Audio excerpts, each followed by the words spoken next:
কারণ হচ্ছে যে প্রাকৃতিক যে কাজগুলো আছে ওগুলো সেরে নিবে সেজন্য। যে ব্ল্যাক খরগোশের বাচ্চাটা দেখুন, ব্ল্যাক কালার, ও কিউট লাফাচ্ছে।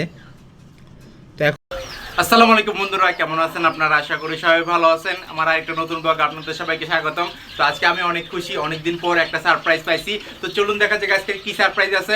গত পরশুদিন আল্লাহর রহমতে বলছিলাম যে ওরা বাচ্চা দিয়ে দিবে, আজকে বাচ্চা দিয়ে দিছে অলরেডি। দেখুন এখানে তুলা আছে, এখানেও তুলা আছে, বাচ্চাও দেখাচ্ছি আপনাদেরকে বের করে। আর কোনটা বাচ্চা দিছে সেটাও দেখাবো। সাদা খরগোশটা, তারপর ব্ল্যাক খরগোশটা, দুটোটাই আছে। মেলটাকে আলাদা করে রাখছি। আমি ভাবছিলাম যে ওদের মিটিং সম্পূর্ণ হয় নাই, তারপরেও আমি পরবর্তীতে আবার মিটিং করানোর জন্য মেলটার কাছে দিয়েছিলাম। এখন দেখতেছি গতকালকে ওরা বাচ্চা দিয়ে দিছে। তো বাচ্চাগুলো দেখাচ্ছি এবং বের করে দেখাচ্ছি কিভাবে ওদেরকে কেয়ার করি। কালো ফিমেল খরগোশটা ধরার আগে একটা কথা বলি হোয়াইট খরগোশটা নিয়ে। তো হোয়াইট খরগোশটা এভাবে বসে থাকে, আমি ভাবতেছি যে ওর পেটেও বাচ্চা আছে। দেখা যাক 5 দিন পরে কি ও বাচ্চা দেয় নাকি। কারণ মিটিং আমি একটা করাইছিলাম যে 5 দিন আগে, একটা করাইছিলাম 5 দিন পরে, সেই জন্য। কর্নারে যে খরগোশটা দেখতে পাইতেছেন ওইটা হচ্ছে যে আমার আগের বাচ্চা। ওইটা বড় করছিলাম আরেকটার সাথে পেয়ার করার জন্য, কিন্তু খরগোশ আর আনা হয় নাই। বাচ্চাগুলো দেখাই। ওই খরগোশটাকে নিয়ে আসছি ফিট করানোর জন্য। বাচ্চাগুলোকে ফিট করাতে হবে, নয়তো বা বাচ্চাগুলো মারা যাবে। তো এগুলোকে ফিট করানোর জন্য একটা বলের মধ্যে উঁচু জায়গায় নিয়ে আসতে হবে, খরগোশটা লাফিয়ে না যেতে পারে, ওই সিস্টেম করে রাখতে হবে। তো আমি গতবারও এভাবে ফিট করাইছিলাম ধরে, তখন সর্বপ্রথম 6টা বাচ্চা দিছিল আর সাদাটা দিছিল যে 5টা। এখন শুধু ব্ল্যাকটা দিছে। আমি তো ওদের থেকে বাচ্চা আশাই করি নাই, আল্লাহর রহমতে এখন পাইছি। তো 4টা বাচ্চা দিছিল, 4টা বাচ্চার মধ্যে একটা বাচ্চা মারা গেছে। এই যে দেখুন, বাচ্চাকে ফিট করাবো এখন। দুটো ফিমেল খরগোশ আমার বড় ভাই গিফট করছে, তারপর আমি মেল নিয়ে আসছি। মেল আনার পর ওইটার সাথে পেয়ার করছি। পেয়ার করার পর প্রথমে 12টা বাচ্চা পাইছি, এর পরবর্তীতে 5টা বাচ্চা পাইছিলাম। এখন আবার 1 বছর পর আল্লাহর রহমতে 3টা বাচ্চা পাইছি। 3টা না, টোটাল এবার পাইছি যে 4টার মধ্যে একটা মারা গেছে। এখানে ছেড়ে দিলে ওরা নিজেরা খুঁজে বের করে নেবে, ফিট হয়ে যাবে আল্লাহর রহমতে। ফিডিংটা খুব ভালো মতোই করানো দরকার, যেন বাচ্চাগুলো খুব তাড়াতাড়ি বড় হয়। আর এখানে তুষ দিয়ে রাখছিলাম যেন ওদের নরম জাতীয় গায়ের মধ্যে, শরীরের মধ্যে কোনো আঘাত না লাগে সেজন্য। এই যে দেখুন বাচ্চাগুলা কত সুন্দর। এটা হবে যে হোয়াইট কালার। এগুলোর পশম এখন উঠে না, ইনশাল্লাহ উঠে যাবে। একবারে ছোট্ট ছোট্ট। তো খরগোশ লালন পালন করার বেস্ট ওয়ে হচ্ছে যে আপনি কেজের মধ্যে যদি ওদেরকে ছেড়ে লালন পালন করতে পারেন মাটির মধ্যে, ওইটা হচ্ছে যে খরগোশের জন্য সবচেয়ে সুবিধাজনক। আর কেজের মধ্যে লালন পালন করলে একটু ময়লা বেশি হয়, তো অসুবিধা হয়ে যেতে পারে। কেজ ছাড়া যদি একটা বড় করে ঘর বানাতে পারেন, মাটির ঘর, ওইটার মধ্যে খরগোশ গর্ত করে বাচ্চা দিবে, সবসময় বাচ্চা দিয়ে থাকবে, মেল ফিমেল একসাথে রাখতে পারবেন। এখন তো আমি আলাদা করে রাখি। খরগোশকে মূলত সকালে নয়তো বা রাতের দিকে ফিট করানো ভালো, কারণ হচ্ছে তখন ওদের খাবার দাবার খায় এবং ফিটটা ভালো হয়। এই যে দেখুন ফিট হয়েছে, যে সাদা সাদা দাগ দেখা যাচ্ছে, এটা হচ্ছে যে ফিট হওয়া। তো এখন ফিমেল খরগোশটা এক কোনায় গিয়ে বসে থাকবে আর বাচ্চাগুলো এক কোনায় চলে আসবে, ঘুম যাবে গা। ওদের এখনও চোখ ফুটে নেই সেজন্য। তো বাচ্চাগুলো আলাদা করে দেখাবো, মাটাকে রেখে আসি, কারণ হচ্ছে যে মাটা যদি লাভ দেয় তাহলে চলে যাবে সেজন্য। এই যে দেখুন আল্লাহর রহমতে ছোট্ট ছোট্ট কিউট বাচ্চাগুলো খরগোশের। তো এখানে একটা কালো বের হবে আর 2টা হোয়াইট কালার, আর আরেকটা যেটা ছিল সেটাও কালো বের হইতো। তো 4টা বাচ্চা এইবার পাইছি আল্লাহর রহমতে।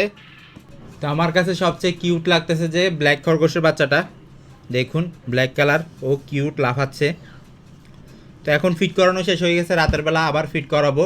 দিনের মধ্যে 2বার ফিট করাইলে হয়, আর ওরা তো খাওয়াইলে 1বার খাওয়ায়, আমি 2বার ফিট করাবো, কারণ হচ্ছে আমি ধরে খাওয়ানো লাগতেছে সেজন্য। তো এই যে দেখুন 1 মুঠ হাতের মধ্যে নিয়ে ফেলছি ওদেরকে কত সুন্দর করে। তো আমি এগুলাকে আবার মার কাছে দিয়ে দিব, কারণ হচ্ছে যে মার কাছে থাকলে যদি মাঝে মধ্যে একটু ফিট করে তো হবেই। তো আল্লাহর রহমতে হোয়াইটটা এখনও বাচ্চা দেয় না, ইনশাল্লাহ কয়েকদিনের মধ্যেই দিবে, কারণ হচ্ছে যে আমি দোনোটাকে একসাথে মিটিং করাইছি যে মেলটা ছিল ওইটার সাথে। তো আমি আশা করতেছি যে ওদের থেকে খুব ভালো রেজাল্ট পাবো পরবর্তীতে, কারণ হচ্ছে যে আমি এখান থেকে রেজাল্ট পাইছি যে 7টা পর্যন্ত। একটা খরগোশ 7টা পর্যন্ত বাচ্চা দিছে, পরবর্তীতে 5টা দিছে, মোট 12টা হয়েছিল আল্লাহর রহমতে যখন প্রথম আমি খরগোশ পালা শুরু করছি। যারা আমার রেগুলার ব্লগ দেখেন তারা জানেন ওইটা রমজান মাসে হয়েছিল। রমজান মাসের পরে আবার বাচ্চা দিছে ওরা। খরগোশের বাচ্চাগুলো কেমন হয়েছে সেটা কমেন্ট বক্সে কমেন্ট করবে। আমার শখের খরগোশগুলো আর বেশি দিন এখানে থাকবে না, কারণ হচ্ছে যে এগুলো আমি সেল করে দিব। যে জায়গায় খরগোশ রাখতেছি ওইখানে নতুন কোনো প্রাণী রাখবো ইনশাল্লাহ। যখন ফিট করাবেন, ফিট করানোর পর 2 মিনিট থেকে 3 মিনিট ওদেরকে বলের মধ্যে রাখবেন, হয়তো একটা কাপড়ের মধ্যে রাখবেন। কারণ হচ্ছে যে প্রাকৃতিক যে কাজগুলো আছে ওগুলো সেরে নিবে সেজন্য।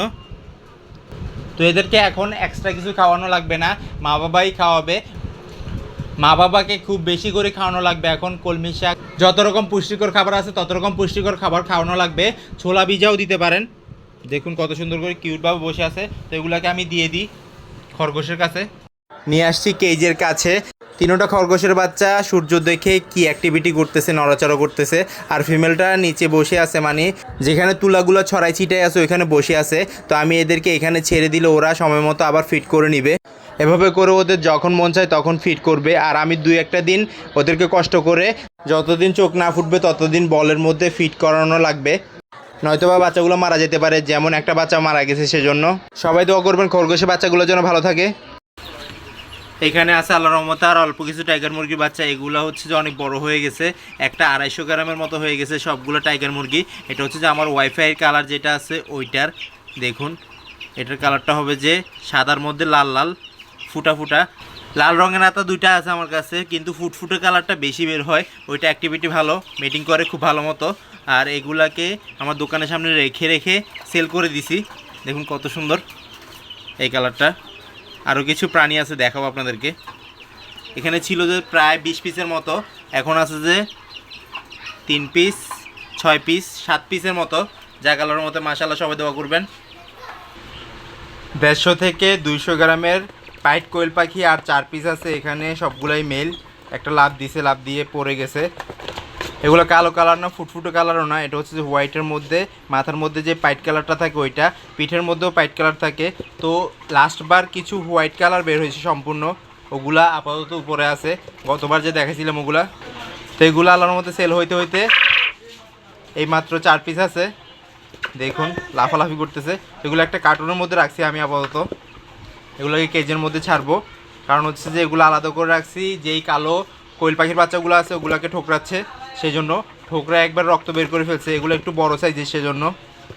যেগুলো কালো কোয়েল পাখি আছে ওগুলো লাস্ট বেচের, ওইটা একবারে সাইজে ছোট, এটা থেকে ছোট। এটা হাইব্রিডের মতো দেখা যায়। কার্টুন থেকে বের হয়ে ডাকাডাকি শুরু করে দিছে। আমি ধরে দেখাই আপনাদেরকে। ওদের চোখগুলা কত কিউট, এই যে দেখুন কত কিউট দেখাচ্ছে না। এই কোয়েল পাখির চোখগুলো হবে যে সম্পূর্ণ কালো কালারের। দেখুন একবারে কালো, কোনো সাদা নাই। তো আমার ভিডিও যদি ভালো লেগে থাকে লাইক কমেন্ট শেয়ার করবেন। যারা সাবস্ক্রাইব করেনি সাবস্ক্রাইব করে দিবেন, আর যারা সাবস্ক্রাইব করছেন ওরা দেখো অসংখ্য ধন্যবাদ। ইনশাআল্লাহ আবারও দেখা যাবে নতুন কিছু নিয়ে। আল্লাহ জানে সবাইকে সুস্থ রাখে, সবাইকে বিপদ থেকে রক্ষা করে। এই দোয়া আজকে বিদায় নিচ্ছি। আল্লাহ হাফেজ।